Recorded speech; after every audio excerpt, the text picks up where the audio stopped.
سمندری طوفان سے کراچی میں اربن فلڈنگ کا خطرہ، بارشوں کا سلسلہ 2 اکتوبر تک جاری رہنے کا امکان۔ جاننے سے پہلے آپ ہمارے چینل کو سبسکرائب کیجیے، بیل نوٹیفیکیشن کو کلک کیجیے۔ محکمہ موسمیات کا کہنا ہے کہ گلاب سمندری طوفان سندھ اور بلوچستان کی ساحلی پٹی کے لیے خطرناک ثابت ہو سکتا ہے۔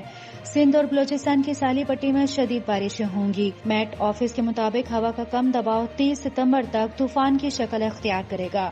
طوفان میں شدت آنے کے باعث سندھ اور بلوچستان کی ساحلی پٹی میں شدید بارشیں ہوں گی۔ کراچی کے نشیبی علاقوں میں اربن فلڈنگ اور تیز ہواؤں سے اسٹرکچر کو نقصان پہنچنے کا اندیشہ ہے۔ ڈائریکٹر میٹ آفس سردار سرفراز کا کہنا ہے کہ مونسون ہوائیں زیادہ شدت سے داخل ہوں گی، تیز ہوائیں چلیں گی، آندھی اور جھکڑ بھی چل سکتے ہیں۔ بارشوں کا سلسلہ آج بروز بدھ 29 ستمبر کی شام یا رات 2 اکتوبر تک جاری رہے گا۔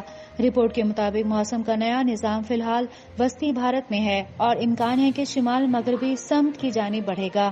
توقع ہے کہ سازگار ماحولیاتی حالات کی وجہ سے شمال مشرقی بحیرہ عرب میں دوبارہ شدت اختیار کرے گا۔ دیگر شہر جن کا کم دباؤ کے نظام سے متاثر ہونے کا امکان ہے ان میں حیدرآباد، ٹھٹھہ، بدین، میرپور خاص، تھرپارکر، عمرکوٹ، سانگھڑ، شہید بے نظیر آباد، نوشہر و فیروز، ٹنڈو محمد خان، ٹنڈو الایار، دادو، جامشورو، سکھر، لاڑکانہ، جیکب آباد، شکارپور اور گھوٹکی شامل ہیں۔ موسمی تجاویز میں کہا گیا ہے کہ موسلادھار بارشوں سے کراچی، بدین، ٹھٹھہ، حیدرآباد، دادو، لسبیلا، سومیانی، اماڑہ، پسنی، گوادر، تربت اور جیوانی میں شہری سیلاب آ سکتے ہیں، جبکہ آندھی طوفان سے کمزور اسٹرکچر کو نقصان پہنچ سکتا ہے۔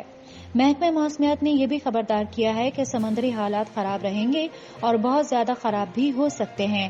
ماہی گیروں کو تجویز دی گئی ہے کہ 30 ستمبر سے 3 اکتوبر تک سمندر میں نہ جائیں۔ یہاں یہ بات بھی قابل ذکر ہے کہ طوفان گلاب 2021 کا تیسرا طوفان ہے جس کا نام پاکستان نے تجویز کیا تھا۔ واضح ہے کہ اس سے قبل کراچی میں اگست اور ستمبر میں ہونے والی بارشوں سے جمع ہونے والا پانی تاحال علاقوں سے نہیں نکالا جا سکا ہے۔ شہر کے کئی علاقوں میں اب بھی متعدد سڑکیں کئی فٹ پانی میں ڈوبی ہوئی ہیں۔